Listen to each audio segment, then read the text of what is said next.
네, 감사합니다. 네, 여러분 정말 오래 기다리셨습니다. 이제 본격적으로 당원 교육을 시작해 보겠는데요. 먼저 김은혜 국회의원님 모시고 특강을 듣도록 하겠습니다. 우리 박수와 함께 무대를 모시겠습니다. 큰 박수 부탁드립니다.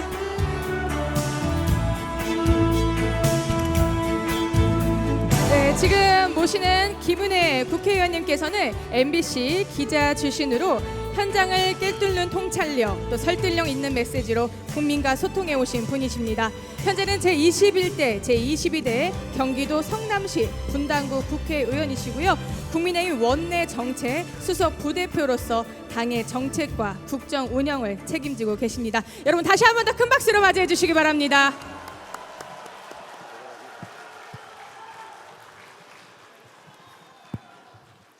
존경하고 사랑하는 충북의 당원 동지 여러분, 안녕하셨습니까?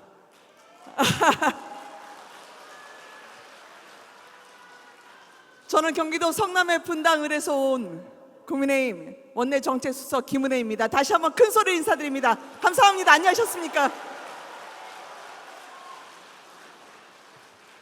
제가 그동안 알려드리지 않았던 사실 하나를 오늘 여기서 공개하고 강의를 시작할까 합니다. 저의 고향은 서울인데요. 저는 사실은 충청의 딸입니다. 모르셨죠? 저희 어머니가 고향이 충청도 아닙니다. 저희 아버지가 고향이 충청도 또한 아닙니다. 그런데 왜 늘 사실만은 말하는 김은혜는 충청의 딸이라고 얘기할까? 제가 오늘 오기 전에 오송에 가서 제가 강의를 한다고 하니까 저희 어머니가 얘야, 알고 보면 내가 너희 아버지를 처음 만나기 시작한 게 바로 대전역 가락국수집이었다 그러시더라고요. 충청이 아니었으면 김은혜가 없던 거였습니다. 오늘 여기서 여러분들을 만날 수 없었고요. 한반도의 중심, 대한민국의 중심, 역대 대통령을 결정하고 국민의 마음의 가장 큰 바로미터 충북에 강의를 할 수 있게 영광을 주셔서 진심으로 감사합니다. 이제 시작하겠습니다.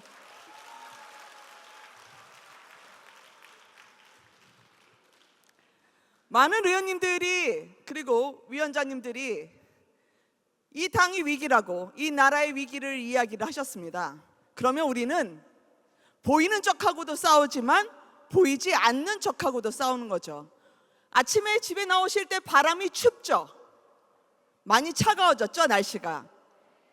자, 이제 6개월 뒤면 우리 뺨에 스치는 바람이 진짜 봄바람이 되려면 저렇게 파도를 움직이는 바람의 실체가 뭔지 확인하고 적이 누구인지 구분하며 함께 싸울 수 있는 동지와 힘을 뭉쳐야 된다고 생각합니다. 그래서 보이는 건 파도인데 파도를 움직이는 건 바람이기 때문에 오늘 그 바람 이야기를 여러분과 해볼까 합니다. 다음으로 넘겨주시겠습니까? 요즘 신문을 보시면 텔레비전에서 가장 많이 나오는 이슈가 이 세 가지입니다. 하나는 새벽 배송이죠. 혹시 댁에서 자제분들이나 새벽 배송 시켜보신 분 있습니까? 편하죠. 왜냐하면 아침 준비를 하기 어려울 때 새벽 배송은 우리 집 앞에 바로 필요한 물건을 갖다 줘서 편리한 일상이 됐습니다. 근데 그걸 이재명 정부가 새벽 배송을 이제 금지시키겠다고 합니다. 아니면 거의 못하게 하겠죠. 두 번째는 전세자금입니다. 청년 전세자금을 이 정부가 싹둑 잘라냈습니다. 대신 누군가의 전세자금을 채워줬죠. 아니, 제가 오면서 지난 예산 때도 싸웠습니다만 대한민국의 중심 청주국제공항에 활주로 예산을 이 정부는 처음부터 설치하지 않았습니다. 이거 잘못돼도 대단히 잘못된 거 아닙니까, 여러분? 한반도의 중심이라면서 정작 활주로 예산을 깔지 않고, 제가 보니까 농촌 기본소득도 전국 주겠다고 하더니 충청북도만 쏙 뺐습니다. 농촌이 대한민국 살림길이라더니 충북 농촌은 뺐어요. 이게 말이 됩니까, 여러분? 안 되죠. 저희 국회의원하고 당협위원장 힘을 합쳐서 옥천을 넣고 청주 활주로 예산 거의 넣었지만, 여러분들 돈을 쓰실 때, 지갑을 열 때 내가 좋아하는 사람한테 돈 더 주게 돼 있습니다. 그렇지 않습니까? 아들, 딸 안 아픈 손가락 없지만 그래도 5천 원 하나 더 주는 아들, 딸이 있기 마련이죠. 바로 이 돈을 조금 줬던 가로 속에 채워줘야 할 마지막 교집합이 뭔지 잠시 뒤에 말씀드리겠습니다. KTX SRT 통합, 여기 근처에 오송역이 지나죠. 오송역 타는 거 편하시죠? 근데 이번에 정부가 오송역을 지나는 KTX와 SRT를 통합하겠다고 합니다. 제가 처음에 기차를 통합한다고 하니까 편할 줄 알았거든요. 요금도 깎아준다고 합니다. 그런데 이 요금을 깎아주는 게 누군가를 위해서입니다. 바로 그들이 원했던 이 세 가지는 누구를 위해서 했냐면 다음을 보내주십시오. 민노총입니다. 왜 그럴까요? 다음 장표 보내주시겠습니까? 청년주거 예산이 원래는 14조였습니다. 우리 아들, 딸들이 전세라도 들어가서 집을 사게 하려고 디딤돌 버팀목 예산이라고 하는 정부가 대출을 해줬는데 14조에서 이거를 10조 3천, 3조 7천억 원을 삭감했습니다. 그리고 나서는 저희가 예산을 할 때 민노총이 월세를 살고 있었는데 민노총은 전세를 살게 해주겠다고 51억 원을 새벽에 저희 모르게 집어넣었어요. 그러면 대한민국의 국민은 집을 갖고 싶고 전세라도 살고 싶은 우리 청년들인데 그들의 지갑은 덜어내고 민노총의 지갑을 두둑하게 채워준 겁니다. 이게 말이 된다고 생각하십니까, 당원 동지 여러분? 아니죠. 주인은 우리의 아들, 딸들 아닙니까, 여러분? 민노총이 주인 되는 나라, 이건 뭔가 잘못돼도 대단히 잘못된 거 아닙니까? 다음을 넘겨주십시오. 제가 국회 국토교통위원회에 있습니다. 근데 이번에 장관에게 물어봤습니다. KTX하고 SRT 통합을 하면 16,000석이 더 늘어난다는데 어떻게 늘어나는 겁니까? 라고 했더니 답을 못 하더군요. 자, 그러면 요금도 10% 할인해 준다고 합니다. 그러면 굉장히 좋은데 알고 보니까 올해 초부터 KTX, 즉 민노총이 철도 노조를 가지고 있는 KTX는 요금 절대로 못 내린다. 10% 이상, 즉 17% 요금 비싸게 물리겠다 했습니다. 현재 57,800원 정도 서울에서 부산 갈 때 값인데요. 17% 올리면 서울에서 부산 갈 때 7만 원이 됩니다. 만성 적자거든요. 파업도 많이 하면서 민노총 사람만 챙기느냐, KTX는 만성 적자다 보니 단기 순손실이 4,999억, 그리고 누적 적자가 21조 원, 한 달 혹은 하루 내야 되는 이자가 11억 원입니다. 그런데 요금을 갑자기 내리겠다고 하는 걸 보니까 통합으로 요금이 내려갈 수가 없는데, 알고 보니 여러분들 자제분들은 KTX 살 때, 탈 때 마일리지로 표를 삽니다. 돈처럼 쓰는 거죠. 마일리지로 계속 적립해서 열차표를 저렴하게 살 수 있는 것처럼 그 한 해 900억 원 마일리지를 다 잘라버리겠다고 한 게 민노총의 철도노조의 코레일이었습니다. 그러니까 요금을 깎아주는 게 아닌 거죠. 제가 그렇게 국민들에게 눈속임하고 통합하면 좋을 것처럼 얘기하지만 사실은 이 철도 통합은 민노총 좋은 일입니다. 왜냐하면 SRT의 SR은 민노총 소속이 아니거든요. 그러니까 합치면 파업할 때 훨씬 힘도 세지고 합치면 훨씬 코레일의 교섭력이 커지기 때문에 이렇게 정부가 국민을 위한 선택이 아닌 본인들의 민노총을 위한 선택을 하고 있죠. 그 당시의 영상을 제가 잠깐 보여드리도록 하겠습니다. 장관님, 저 KTX SRT 통합을 좀 여쭤보려고 합니다. 이렇게 통합하면 KTX 요금이 인하가 되나요? 10% 인하한다고 벌써 얘기를 하던데요. 불과 9달 전에 코레일이 요금 17% 인상해야 된다고 그랬습니다. 네. 코레일 지금 적자가 어느 정도인지 아시죠? 부채가 얼마입니까? 21조 원 정도. 21조. 한 달 이자 얼마 내는 줄 아세요? 11억 원 내요. 그러면 이렇게 만성적자인 코레일이 당초에는 인상한다 했다가 통합하면 10% 인하가 된다. 이게 재원이 어디서 나는 겁니까? 그러니까 그런 문제로 접근하게 되면 요금 인상이 불가피한 측면이 있고요. 요금 다만 10% 인하는 아닌 거예요? 이번에 코레일이 요금 인하하려면 연 900억 원에 달하는 코레일 KTX 마일리지 폐지해야 된다 요구했습니다. 이거 우리 국민들이 피같이 쓰는 마일리지예요. 이거 알고 계십니까? 예. 어떻게 운임을 낮출 수 있다는 말씀을 전혀 못하고 계세요. 그러면 결국은 마일리지를 없애거나 아니면 인하가 없거나 둘 중에 하나면 이건 과장한 거죠. 국민들 눈속임하는 거 아닙니까? 16,000좌석이 추가로 확보가 가능하다고 하는데 16,000좌석이 어떻게 확보가 가능합니까? 최대한 효율화를 통해서 저는 실현될 수 있는 측면이 있다고 생각합니다. 전문가, 당사자, 국민 지금 공청회 한 번 없이 이루어지는 이거를 어떻게 국민들이 납득할 수 있겠습니까? 결국 이번 정책의 최대 수혜자는 국민이 아니라 철도 노조라고 생각을 하는 거죠. 더 커진 영향력으로 이제 막강해진 그 힘으로 파업 한 번 하고 나서 국민 손발 묶으면 누가 어떻게 협상할 거예요? 도대체 누가 어떤 요구를 했길래 이렇게 국토부가 철도 노조에게 좋은 일만 계속 시키느냐? 의구심이 갈 수밖에 없습니다. 충분하게 합의가 된 다음에 하셔도 늦지 않은 사업이라고 생각을 합니다. 이상입니다.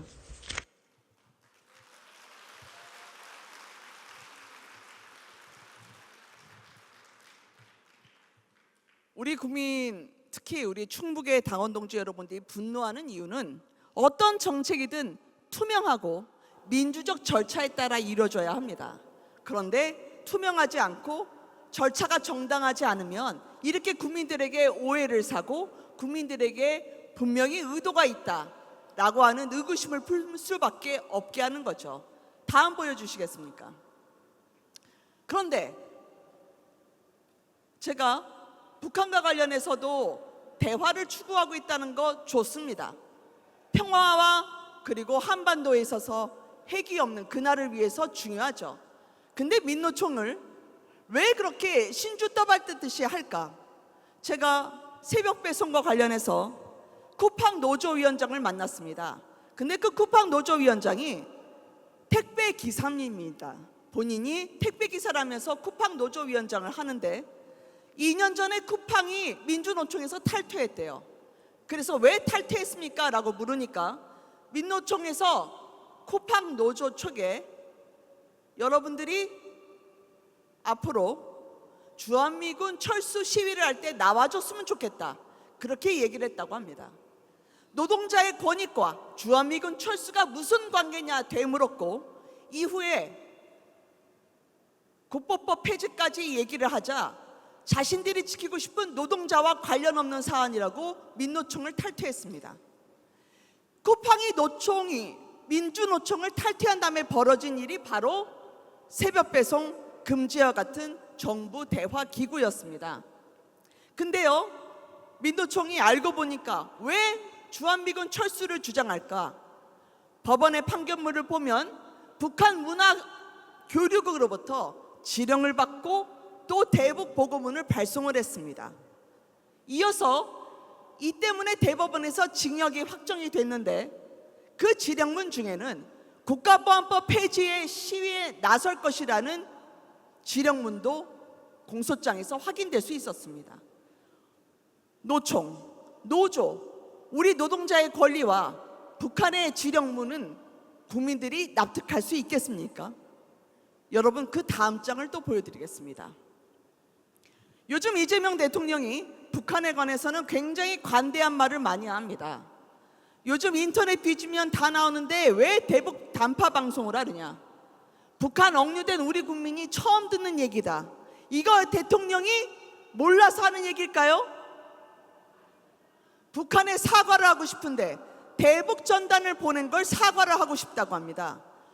누군가 이재명 대통령 정도 되면 북한에 우리 국민이 억류돼 있고 북한에서 인터넷을 할 수 없다는 걸 다 알 텐데 왜 북한의 심기를 받드는 말을 저렇게 할까요? 북한에 사과하고 싶은데 종북몰이 될까 못하고 싶다. 결국 김정은이 이재명 대통령의 그 말을 들었다면 아, 나한테 사과하고 싶었구나 라고 생각을 하면서 메시지는 전달받았겠죠. 북한, 민노총, 우리 국민을 옥죄면서 우리 청년의 전세 자금은 앗아가면서 왜 특정 단체만 잘 보이려 하는지 다음 세 글자를 소개해 드리도록 하겠습니다. 넘겨주시겠습니까? 제가 국회 상임위를 하면서 이 대자가 들어간 세 단어만 얘기하면 민주당이나 이재명 대통령실이나 굉장히 안 좋아하시더군요. 대장동, 대북송금, 대통령실 현지. 대장동, 대북송 감사합니다.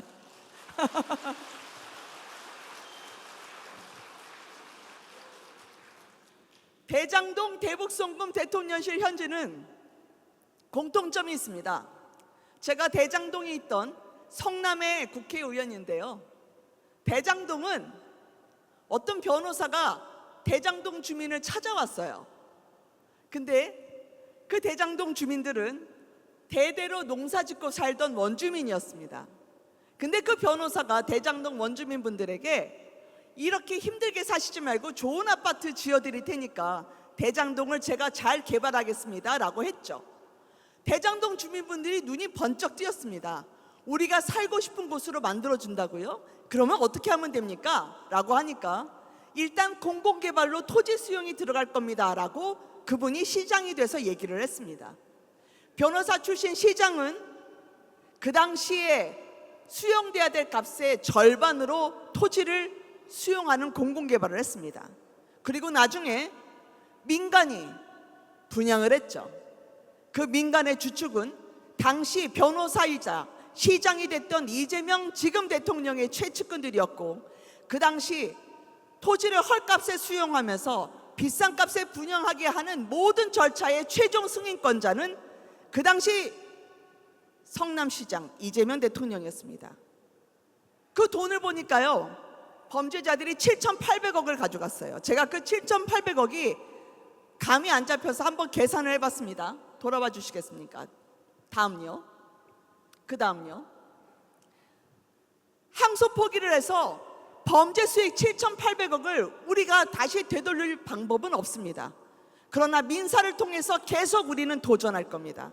이 7,800억은요, 만약에 20대 직장인을 손자나 아들로 두고 계시다면 2만 1,000년 동안 먹지도 입지도 쓰지도 않아야 만질 수 있는 돈이 7,800원입니다.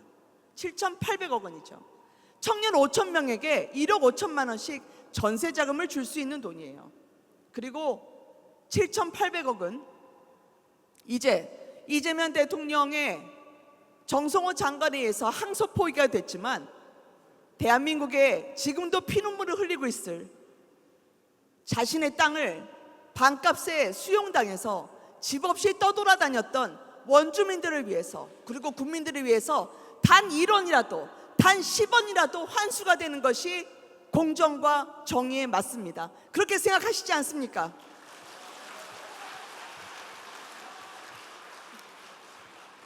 이 앞장으로 넘겨주십시오. 그런데 말이죠, 이 돈을 찾고 싶은데 법에 대한 해석을 하고 있는 법제처장에게 가서 법적으로 이게 문제가 있지 않겠습니까? 라고 해석하려고 보니까 법제처장은 이미 이재명 대통령의 변호사였습니다. 요즘 한참 부동산 문제 그리고 주식시장이 뜨지만 작전 세력도 있기 때문에 그 작전 세력 때문에 고통받는 분들이 찾아가는 곳이 검찰과 경찰입니다. 근데 검찰, 경찰 찾아가자니 변호사 비용이 비싸서 찾아가는 곳이 금융감독위원회거든요. 근데 금융감독위원회는 이미 이재명 대통령의 변호사예요. 여의치 않아서 공정거래위원장을 찾아갈 수 있습니다. 그 또한 이재명 대통령의 변호사가 아닌 경기도 정책자문으로 사실상 변호사격의 일을 했던 동지입니다. 그러면 대통령실의 민정 라인에서 이 법이 우리의 자유민주주의 헌법 정신 그리고 법치주의에 따라 가동되도록 해줘야 되는 민정 라인이 법무비서관도 이재명 변호사, 공직기강 비서관도 이재명 변호사, 그리고 선거를 총괄하는 중앙선관위원마저 이재명 대통령의 사시동기 변호사입니다. 어쩌면 우리 국민이 우리의 권리를, 우리의 자유를 되찾고자 하는 그 시도로 찾아가는 모든 곳이 이재명 대통령의 변호사로 마치 저수지의 수문장처럼 버티고 있는 거죠. 자, 이렇게 되면 제가 오늘 절망 하나, 희망 하나, 바람을 얘기할 텐데 절망 하나만 더 말씀드리고 이제 희망의 언덕으로 넘어가겠습니다. 다음 장표를 주십시오. 민주주의에 우리가 채우는 족쇄가 있습니다.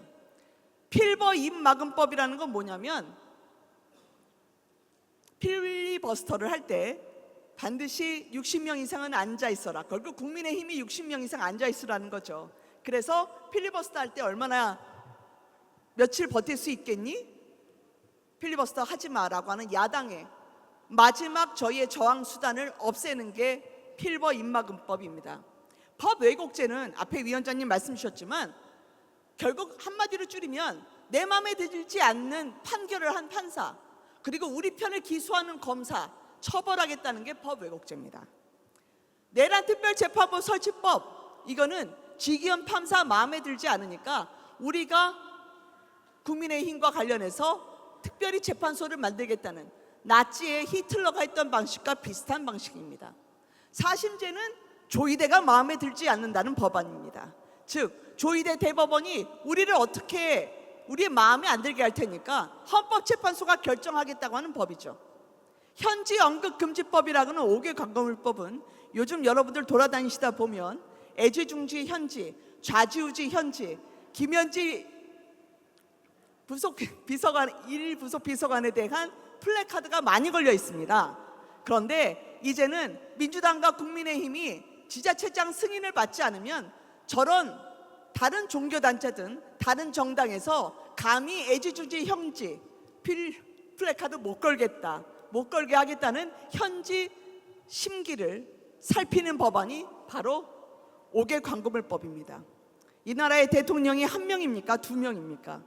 사실 이렇게 우리를 옥죄는 법이 그러나 여러분들이 지지해 주시고 여러분들이 마음으로 해주셔서 법을 통과시킬 수 없는 저희 소수 야당이지만 이번에 다음 주에는 저 법 왜곡죄 그리고 사심죄 필버 입막음법 현지 언급금지법은 민주당이 여러분들 무서워서 다음 주에는 올리지 않습니다. 여러분들의 힘 아니겠습니까? 감사합니다. 그러나 내란 특별재판부와 다른 법에 대해서는 저희가 싸울 겁니다. 다음 장표 해주십시오. 왜 언론에서는 그런데 이같이 싸우는 걸 왜 보내주지 않지? 도대체 국민의힘 의원들은 뭐 하는 겁니까? 제대로 투쟁을 하십시오. 제대로 좀 목소리를 내세요 라고 얘기를 하는데 그게 언론에 잘 안 나와요. 하다못해 민주당에서는 얼마 전에 주식이 떨어졌을 때 낙폭이 컸음에도 불구하고 기자님들이 당연히 주식 폭락이라고 쓰니까 폭락이라 쓰지 마라, 숨고르기, 조종이라 쓰라라고 기자에게 이야기를 했습니다. 전체주의, 독재의 시작은 언어의 오염에서 시작됩니다. 자 보실까요? 재판중지법을 국정안전법이라 얘기하고 세금 인상을 세금 정상화라 하고 주식 폭락을 숨고르기라 표현합니다. 예전에 나치 시대에도 유대인을 죽일 때 이것을 살인이나 살상이라 하지 않았습니다. 그 당시에는 히틀러가 법이었기 때문에 히틀러가 법을 만들어서 유대인을 죽이는 것은 합법적으로 만들었죠. 그래서 나중에 전범재판소에서 아이만이 유대인을 그렇게 많이 죽였음에도 불구하고 나는 법을 어기지 않았다, 시키는 대로 따랐을 뿐이라고 얘기하면서 피해갔죠. 이렇게 히틀러가 법으로 자신의 범죄를 다 합리화시키고 누군가는 자신의 죄를 없애기 위해서 재판받지 않기 위해서 법을 만드는 이 국가 내년 2월에 바로 다시 세워야 되지 않겠습니까, 여러분?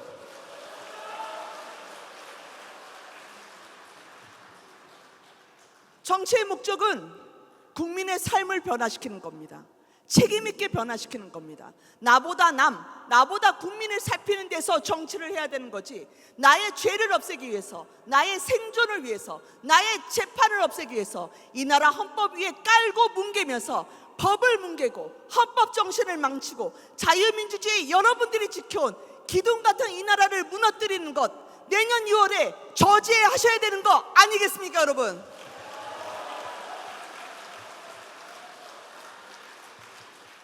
국민의 생존을 위해서 정치를 해야죠. 나의 생존을 위해 정치하는 게 아니라 국민의 생계를 위해서 정치를 해야죠. 나의 생계를 위해서 정치하는 게 아니라 반드시 여러분들이 심판해 주실 것으로 믿습니다. 다음 넘겨주시겠습니까? 어쩌면 내년 6월에 가서는 저희는 민주주의가 독재로 가는 7단계 중에 6단계를 걸어가고 있을지 모릅니다. 정치 언어의 왜곡, 반대 세력 악마화, 국민이라는 말을 가장 저렴하게 만드는 국민주권론, 대법원장 사퇴 압박, 방송 3법 개정, 국민의힘 위원정당 해산 위협까지 말입니다. 어쩌면 넘지 말아야 할 그 독재의 언덕 7부 능선까지 우리는 올라와 있지만 여기서 무너질 수는 없습니다. 모두가 넘어설 수 없는 벽이라고 할 때, 모두가 어쩔 수 없는 벽이라 말할 때 우리는 여러분들 곁에 있는 사람과 곁에 있는 동지와 함께 있는 사람과 함께 힘을 모아서 그 절벽을 넘어야 됩니다. 전 넘을 수 있다고 생각합니다. 반드시 갈 수 있다고 생각합니다. 감사합니다. 다음 장표 넘겨주십시오. 하나의 절망과 또 하나의 희망을 여러분들에게 말씀드린다고 했습니다. 제가 성남시장 그리고 성남시와 함께 힘을 보태고 있는 것이 바로 대장동 범죄 수익 7,800억 원을 국민께 돌려드리기입니다. 이미 정성호 장관, 아까 정성호 장관 보좌관도 이재명 대통령 변호사 출신입니다. 정성호 장관이 항소 포기를 하면서 7,800억 원을 가줄 수 없다고 생각했지만 다시 법원에 가압류 신청을 했습니다. 당시 7,800원, 800억 원이죠. 그들이 처음에 넣었던 돈이 3억 원이 좀 넘습니다. 3억 원 넘게 투자하고 7,800억 원을 가져간 거예요. 이것은 벼락을 7번 내리맞아도 충분치 않은 행운이죠. 그 행운을 측근들이 가져갔다는 게 문제죠. 국민의 돈으로. 그런데 대장동 범죄 수익을 가져오게 해달라고 가압류 신청을 했는데 5천억 넘게 신청을 했는데 벌써 12월 1일쯤 신청을 했는데 가압류가 7건, 1,000억 원은 더 이상 범죄자들이 가져가지 못하게 해달라 법과 양심에 따라 사는 판사 한 명이 있어서 그 판사가 1,000억 원의 가압류 인정을 해줬습니다. 우리는 절망을 넘어 희망으로 가고 있다는 그 증거죠.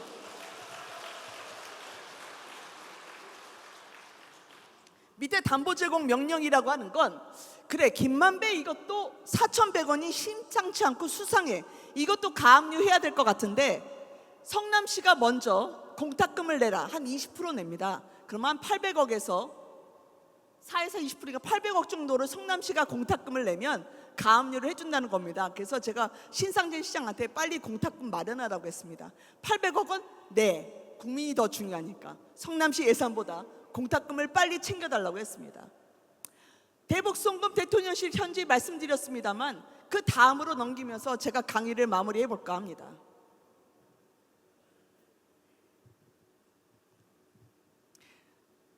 이 그림이 뭐냐면요, 제가 어렸을 때 제 자녀에게 읽어줬던 그림책 중에 하나입니다. 모두가 안 된다고 얘기할 때, 모두가 우리가 힘이 부족하다고 얘기할 때 저는 제 아들에게 읽어줬던 이 그림책을 떠올리곤 합니다. 이게 뭐냐면요, 이 조그만 거 하나하나가 자세히 보시면 물고기입니다. 근데 저 물고기가 자기보다 몸집이 큰 물고기를 만나서 그 동화에 따르면 엄마 어떡하지? 나 저 물고기에 잡힐 것 같은데, 잡아먹힐 것 같은데 나 좀 살려줘 라고 엄마를 찾고자 했으나 엄마는 그 어린 물고기 옆에 있지 않았습니다. 그런데 그때 어린 물고기의 음파를 들었던 어린 물고기의 크기와 같은 수많은 물고기가 그 어린 물고기를 감싸서 저렇게 큰 물고기보다 더 큰 모양으로 물고기 모양을 만들어줬죠.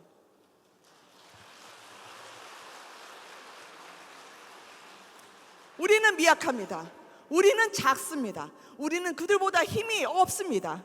그렇지만 힘없는 우리가 함께 손을 잡을 때 역사 앞에 홀로 서면 회의주의자가 되는 것처럼 역사 앞에 우리가 손잡고 넘으면 어쩔 수 없는 벽, 고개를 떨구는 벽, 이미 절망이라고 하는 벽을 희망으로 그 절망을 푸르게 저희가 담쟁이처럼 넘어갈 수 있을 거라 생각합니다. 그렇게 생각하시죠, 여러분? 감사합니다. 다음 넘겨주시죠. 저의 이야기를 마지막으로 하면서 이제 강의를 끝마칠까 합니다.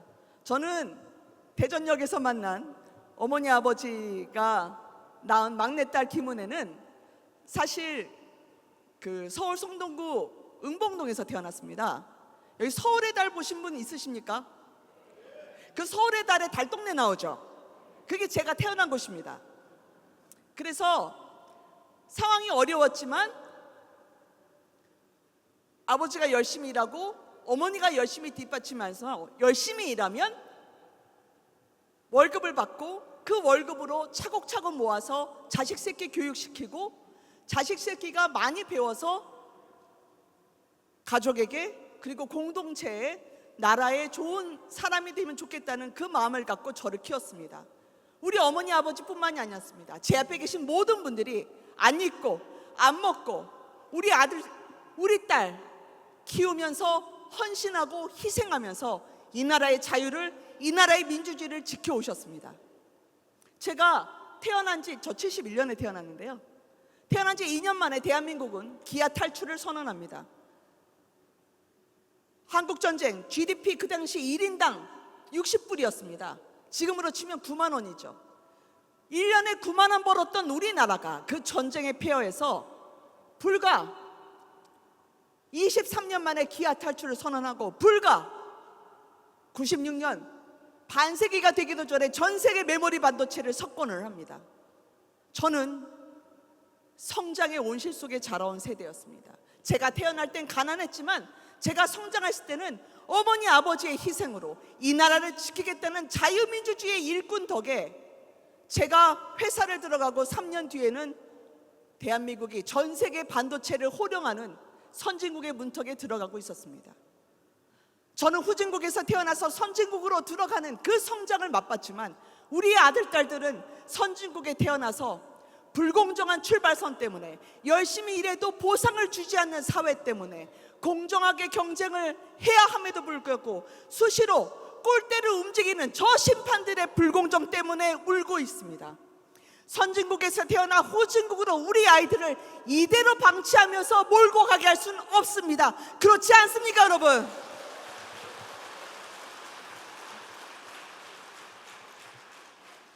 여러분들이 흘리셨던 피눈물, 여러분들이 흘리셨던 그 땀으로 우리 아들을 키워냈고 우리 딸들을 키워냈습니다.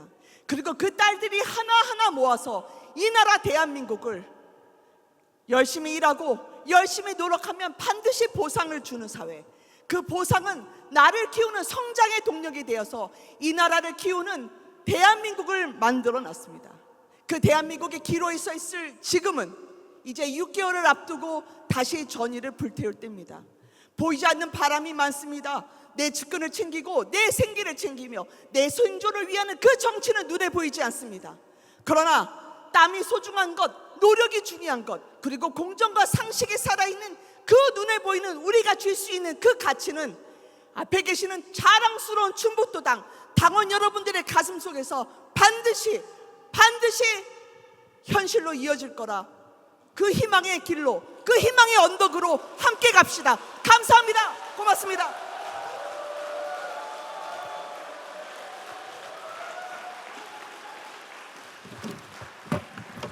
네, 다시 한 번 더 우리 김은혜 국회의원님께 큰 박수 부탁드리겠습니다. 네, 정말 좋은 말씀이었습니다. 네, 그럼 바로 이어서 두 번째 특강을 진행해 보겠습니다. 우리 두 번째 특강은요, 김재석 국회의원님께서 준비해 주셨는데요. 여러분 큰 박수와 함성으로 모시겠습니다. 큰 박수 부탁드립니다. 네, 우리 김재석 의원님은요, 미래통합당 비상대책위원회 위원을 역임하시며 당의 변화와 혁신을 이끌어 오셨습니다.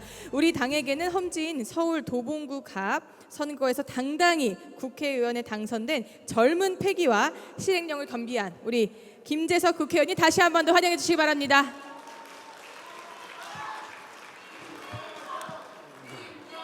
감사합니다. 제가 사실 우리 오늘 행사가 4시까지인데 벌써 4시 9분이 돼가지고 제가 강의를 빨리 맞추는 것이 우리 당원분들을 위한 예우라고 생각하고 짧고 굵고 강하고 빠르게 한번 강의를 하도록 하겠습니다. 감사합니다. 사실 저는 오늘 앞서서 우리 당에서 가장 강의를 잘하시는 김은혜 의원님께서 강의를 하셔가지고, 그리고 제가 가장 존경한 또 엄태영 위원장님 앞에서 강의를 해야 돼가지고 상당한 부담이 있습니다. 그럼에도 불구하고 제가 생각하고 있는 것들, 그리고 우리 당원분들과 함께 나눴으면 좋겠을 생각들을 간단하게만 좀 말씀을 드리도록 하겠습니다. 예, 그냥 요건 간단하게 제 소개. 저 도봉구가 서울 저 맨 꼭대기 저 자리에 있습니다. 저희가 제 지역구고 우리 도봉구에도 많이 관심 가져주십사 해가지고 이렇게 자기 소개를 가르면서 저희 지역구 지도를 가지고 왔습니다. 다음 거 보겠습니다. 복잡한 마음이 드는 사진입니다. 우리 당원분들께서도 이 두 분의 얼굴을 보면 복잡한 생각이 드실 겁니다. 2022년 대선 때 그 뜨거웠던 생각이 드신 때도 있고, 우리가 정권을 뺏겨서 아쉬운 마음이 드시는 분들도 있을 거고, 저 얼굴만 보면 내가 밥을 못 먹겠다 하시는 분들도 있을 겁니다. 여러 가지 생각들이 만감이 교차하실 텐데, 제가 이 사진을 강의에 처음으로 가져온 이유가 있습니다. 그게 왜 그러냐면 우리 국민의힘과 민주당이 지금 처한 어떤 정치적 현실을 이 두 분께서 아주 극명하게 잘 보여주고 있다고 생각하기 때문입니다. 우리가 대한민국 역사를 이렇게 쭉 보면 산업화라고 하는 시대를 지나서 민주화라고 하는 시대를 지나서 지금까지 왔거든요. 이 두 가지 산업화와 민주화라고 하는 큰 두 가지의 기둥이 사실 우리 정치를 이끌어왔던 두 가지 큰 기치이기도 했습니다. 그리고 산업화라고 하는 것은 누가 뭐래도 우리 국민의힘 전신정당, 우리 보수 진영이 이끌어왔던 아주 자랑스러운 역사입니다. 반면에 민주화라고 하는 것은 지금은 많이 변질되었지만 어쨌든 민주화 활동을 이끌었던 이른바 N86 세대, 무슨 86세대가 있었고 그들이 또 민주당의 주류가 됐습니다. 그래서 우리가 그냥 흑백 논리로 보자면 산업화는 국민의힘, 민주화는 민주당이라는 공식이 어느 정도는 통했습니다. 그 전까지는. 근데 제가 이 두 분의 사진을 나란히 보면서 그 시기가 끝났다라는 생각을 좀 했습니다. 왜 그러냐면 이재명이라는 사람부터 보겠습니다. 이재명은 민주화라는 이념과 조금이라도 관련이 있는 사람입니까?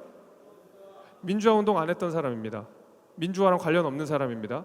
그리고 민주화 운동을 어떤 계보를 잇는 사람도 전혀 아닙니다. 그 전 대통령을 한번 보시면 문재인 대통령 민주화 운동 하셨던 분이고, 그 전에 노무현 대통령 민주화 운동 하셨던 분이고, 이렇게 쭉 올라가거든요. DJ도 마찬가지고.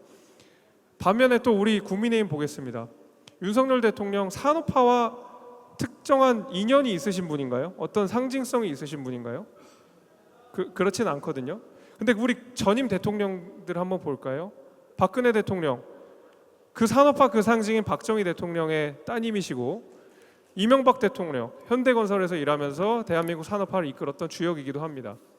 우리 국민의힘의 대통령 후보 내지는 국민의힘의 간판이라고 불리는 분들은 그 전까지는 늘 산업화와 직간접적인 관련이 있으셨던 분들이었습니다. 마찬가지로 민주당에서 내가 대통령 후보가 되기 위해서는 무조건 민주화 운동을 했거나 민주화 운동에 관여를 했던 사람이어야 됐었습니다. 하지만 성남에서 변호사 활동을 하고 대장동으로 이렇게 크게 한번 한탕을 하셨던 이재명 변호사가 민주당의 대통령이 되었고, 산업화와는 관련이 없는 아주 슈퍼스타 검사로서 대통령이 된 윤석열 대통령은 제가 이 2022년의 대선을 보면서 그동안 국민의힘이 내세웠던 산업화의 시대라는 것이 이제는 더 이상 우리가 국민들께 소구력 있는 아젠다는 아닐 수 있겠다는 생각을 했고, 마찬가지로 민주화라는 것도 더 이상 민주당이 내세울 수 있을 만한 아젠다가 아니겠구나 생각을 했습니다. 우리 국민들이 이 정당을 쭉 지켜보면서 정말 날카롭게 지켜보시는 것 같아요. 시대적인 흐름 같은 것들도 보시는 것 같고, 그 시대에 잘 맞는 이념을 포착하는 지도자들을 대통령으로 만드시는 것 같거든요. 되게 재밌는 발견을 제가 하나 했는데 다음 표를 한번 보여드리겠습니다. 제가 역대 대통령 쭉 나열해놨어요. 근데 특이한 게 옆에 보면 저 생년월일을 제가 했거든요. 제가 재밌는 걸 하나 지금 놀라운 발견 하나 말씀드리도록 하겠습니다. 저 박정희 대통령이 1910년대생이시죠. 그리고 나서 전두환 노태우 대통령이 30년대생이에요. 근데 이 두 분은 뭐 조금 다르죠. 그 이후에 있는 대통령, 민주화 이후에 87년 이후의 대통령과 좀 정권을 가진 방식이 다르기 때문에 조금 빨리 했다고 치고, 그 다음 잘 보세요. 김영삼, 김대중 하나로 묶으면 둘 다 20년대생이십니다. 그 다음에 노무현, 이명박 대통령 둘 다 40년대생이십니다. 그 다음에 박근혜, 문재인 둘 다 50년대생이시고요. 윤석열, 이재명 대통령 각각 60년대생이십니다. 10년 단위로 대통령의 주기가 바뀌어요. 이게 제가 이게 저한테는 참 재밌었던 것이, 이게 대통령이라고 하는 것이 어떤 시대적인 흐름 그리고 시대상을 반영할 수 있는 지도자들을 우리 국민들이 대통령으로 뽑는구나라는 생각을 했습니다. 그러니까 이미 한참 시대에 뒤처진 내지는 과거의 인형을 붙잡고 있는 지도자를 우리 국민들은 대통령으로 뽑지 않는구나라는 생각을 했습니다. 물론 그 다음에 또 바뀔 수 있어요. 22대 대통령은 뭐 몇십 년대생이 나올지 모릅니다. 정말 젊은 사람이 나올 수도 있는 거고요. 아니면 트럼프나 바이든처럼 올드보이들이 귀환할 수도 있습니다. 그러나 적어도 지금까지는 우리 대한민국 국민들은 그 10년 단위로 대통령의 생일을 바꿔왔다, 그러니까 연도생을 바꿔왔을 만큼 아주 트렌디한 국민들이다라는 생각을 제가 했습니다. 다음 거 한번 보겠습니다. 그래서 제가 이런 말씀을 좀 드리겠습니다. 우리 보수 진영에서 내세우는, 그리고 우리 이 당원분들께서, 그리고 우리 지역의 당원분들께서도 이 세 분의 말씀을 많이 합니다. 이승만 대통령이 자유민주주의를 만들었고 박정희 대통령이 경제성장을 이루었고, 이런 얘기들을 하면서 이런 리더십이 다시 복원돼야 된다. 박정희 때가 살기 좋았다. 전두환 때가 살기 좋았다. 이승만이 잘했다. 이런 말씀을 하시면서 이 세 분의 리더십을 다시 한번 회귀하고자 하는 요청을 하시는 당원분들이 제법 계십니다.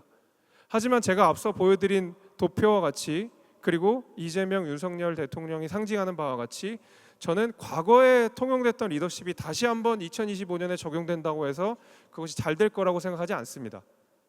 그래서 제가 우리가 역사로서 기록하고 우리의 자부심으로서 남겨놓을 것들은 남겨놓되, 과거의 리더십, 과거에 우리 보수 진영에서 잘 먹혔던 것들을 지금 다시 가져오는 것은 오히려 저는 과거로 회귀하는 일이다. 지금 맞는 일이 아니다라고 저는 생각을 하고 있습니다. 해서 저는 새로운 리더십이 필요하다고 생각하고요. 우리가 탄핵이라고 하는 것을 또 두 번째 맞이하면서 우리 보수 진영도 분열이 되고 이렇게 저렇게 지리멸렬하는 모습들, 뉴스 보기 싫다는 말씀도 굉장히 많이 하십니다. 우리가 지금 변화하지 않으면 생존하기 어렵다. 이 지금까지의 역사와 지금까지의 우리 정치 헌정사를 보면 그것들이 너무 자명하게 드러난다고 저는 생각합니다. 다음 거 보겠습니다. 그러면 우리는 어떻게 해야 되느냐라고 말씀을 좀 드리면, 지금 우리 지역에서도 마찬가지고 제가 이제 느끼는 것이 뭐냐면, 과거에 우리 이 대한민국을 이끌어왔던 보수 정당을 지지하셨던 우리 사회의 당원분들, 그러니까 이 보수 진영을 지지하셨던 분들과 지금 제 나이 또래 20대, 30대가 보수 진영을 지지하는 모양이 너무 다릅니다. 형태가 굉장히 다르고 지지하는 이유도 너무 많이 다릅니다. 그런데 지금 보시면 이거는 2024년 지난해 총선을 분석한 결과인데요. 보시면 재밌는 현상을 하나 또 발견하실 수 있을 겁니다. 60대, 70대는 빨간색 국민의힘 지지율이 굉장히 높습니다. 20대도 마찬가지입니다. 빨간색이 굉장히 높습니다. 특히 남성의 지지율이 굉장히 높습니다. 반면에 40대, 50대, 아마 지금은 파란색이 더 커졌을 텐데 40대, 50대는 국민의힘이 접근하기도 어려울 정도로 굉장히 강고한 민주당 지지를 보여주고 있었습니다. 20대, 30대, 그리고 60대, 70대가 서로 다른 이유로 국민의힘을 지지하고 있긴 하지만 이 40대, 50대는 정말 똘똘 뭉쳐 있거든요. 그래서 우리가 선거에서 이기기 위해서는 이른바 세대포이론이라고 하는 20대, 30대가 한 팀으로, 그리고 60대, 70대가 한 팀으로 어쩌면 한 지붕 두 가족처럼 민주당에 맞서 싸워야 되는 현실을 저는 이 도표가 잘 보여주고 있다고 생각합니다. 해서 지금 나오는 당에서 갈등이라든지 노선 투쟁이라든지, 그리고 국민의힘의 젊은 정치인들이 내는 목소리에 대해서 저는 이것이 굉장히 건전한 방식으로 우리 정당이 잘 발전하고 있다고 생각하는 것이, 20대, 30대가 국민의힘을 지지하는 이유가 너무 다르거든요. 그렇지만 이분들의 지지를 반영하지 못하는 반영할 수 있는 정치인이 없다 그러면 우리는 또 20대, 30대의 지지를 잃을 수밖에 없습니다. 그래서 30대가 필요한 것이 무엇이냐, 20대가 필요한 것이 무엇이냐, 앞으로 다가올 미래에 그리고 이재명 시대에 우리 보수 진영은 어떻게 해야 되느냐라는 고민을 저 젊은 정치인으로서도 굉장히 많이 하게 됩니다. 해서 우리 변화와 쇄신, 과거로 회귀하는 그런 정치는 이제 더 이상 없어야 되고 변화와 쇄신과 혁신으로서 우리 당이 계속 발전하고 업그레이드해 나가야 된다라고 저는 생각합니다. 거기에 우리 대한민국의 중심인 그리고 대한민국 정치의 결정권자인 우리 충북도당의 당원분들께서 도와주시리라 저는 생각합니다. 다음 것도 보겠습니다. 박수는 세게 쳐주셔도 됩니다. 감사합니다. 여러분 이 장면 지긋지긋하시죠? 예, 저도 지긋지긋합니다. 민주당이 정말로 브레이크 없는 트럭처럼 막 여기저기 치고 다닙니다. 그 가운데서 제일 많이 피해보는 것은 당연히 우리 국민들이시고요. 그런데 우리는 107석이라고 하는 소수 야당입니다. 정말로 힘이 없고 무력할 때가 한두 번이 아닙니다. 어떻게 싸워야 될지, 어떻게 대처해 나가야 될지 저도 매일 고민하게 됩니다. 어떻게 힘을 뭉쳐야 20대, 30대, 60대, 70대, 나아가서는 40대, 50대도 지지할 수 있는 정당을 만들어야 되는지 엄청나게 큰 고민이 됩니다. 다음 거 보겠습니다. 앞서서 많이 말씀을 해주셨는데 제가 우리 앞서서 전반부에는 우리 당이 나아가야 될 방향과 어떤 정치의 패러다임이 바뀌고 있다는 말씀을 좀 드리면 아주 짧게 민주당의 만행을 제가 법사위원인데 법사위원으로서 간단하게 말씀을 드리겠습니다. 저 앞에 보이시는 추미애 위원장님 잘 아시죠? 네, 별로 안 좋아하시죠? 네, 저도 별로 안 좋아합니다.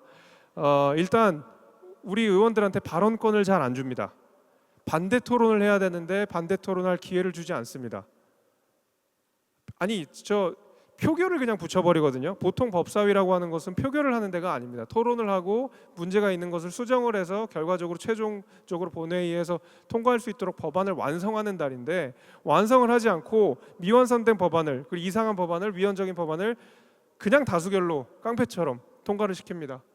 내란전담 재판부가 가장 단적인 예죠. 그냥 이거는 별도의 사법부 하나를 더 만들어서 민주당의 입맛대로 사법부를 구성해서 마음대로 재판하겠다는 거거든요. 물론 뭐 위헌성을 제거해서 어떻게 얘기를 하지만 위헌이면 위헌이고 아니면 아닌 거지 적당한 위헌이라는 건 있을 수 없습니다, 여러분.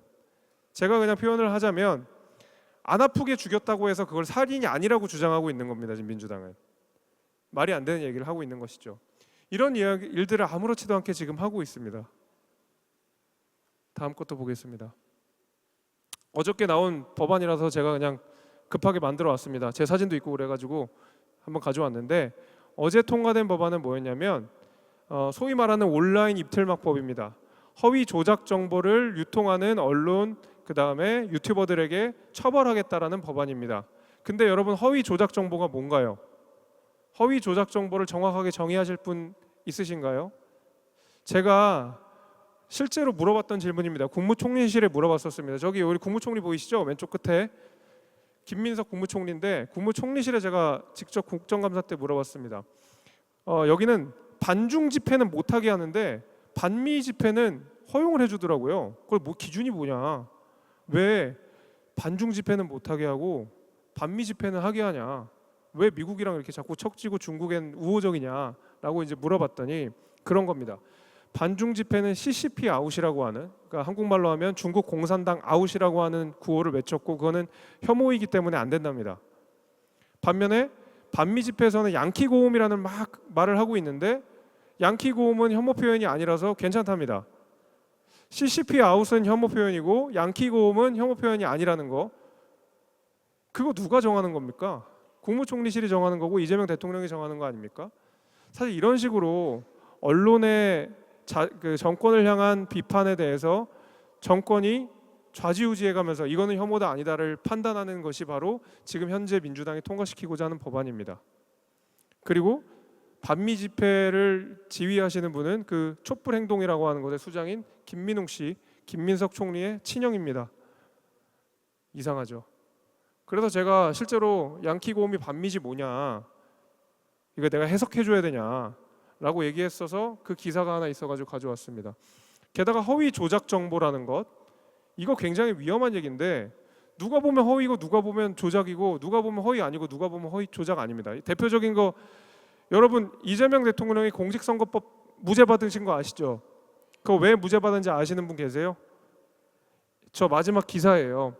그 뭐 돌아가신 누구랑 이렇게 사진 찍은 거 다 기억하시잖아요. 근데 그 사진을 조작이라고 봤어요. 왜 조작이라고 봤냐? 사진 전체를 보여준 게 아니라 일부를 잘랐기 때문에 그건 조작이라고 법원에서 판단한 겁니다. 여러분 이게 상식적으로 이해가 가시나요? 법원은 이재명 대통령에게 너무나도 유리하게 조작이라는 개념을 활용했습니다. 조작이라고 판단을 내려버렸습니다. 마찬가지로 온라인 입틀막에서 정권이 이거 조작인 것 같은데 라고 하면 조작이 되는 겁니다. 그럴 수 있는 겁니다. 해서 이게 언론의 자유, 출판의 자유, 표현의 자유를 막을 수 있는 굉장히 심각한, 민주주의를 침해할 수 있는 굉장히 심각한 법안이 어제 막 법사위를 통과했습니다. 그런데 우리 언론이 이렇게 때려잡으면서 오늘 이재명 대통령은 또 그런 말씀하셨더라고요. 북한의 노동신문은 자유롭게 볼 수 있게 해야 된다고 그러더라고요.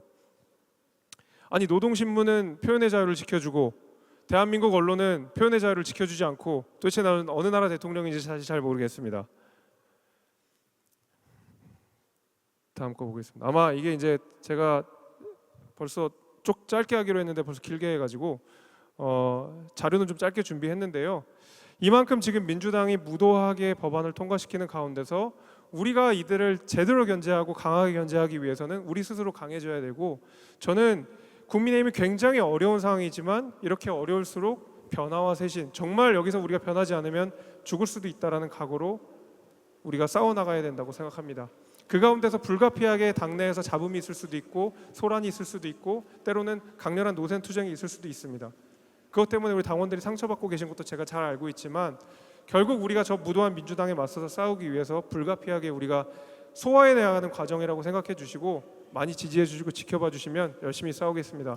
아무쪼록 대한민국의 중심 충북도당의 우리 당원분들께 진심으로 감사드리면서 앞으로도 열심히 싸우겠다는 약속 드리겠습니다. 감사합니다.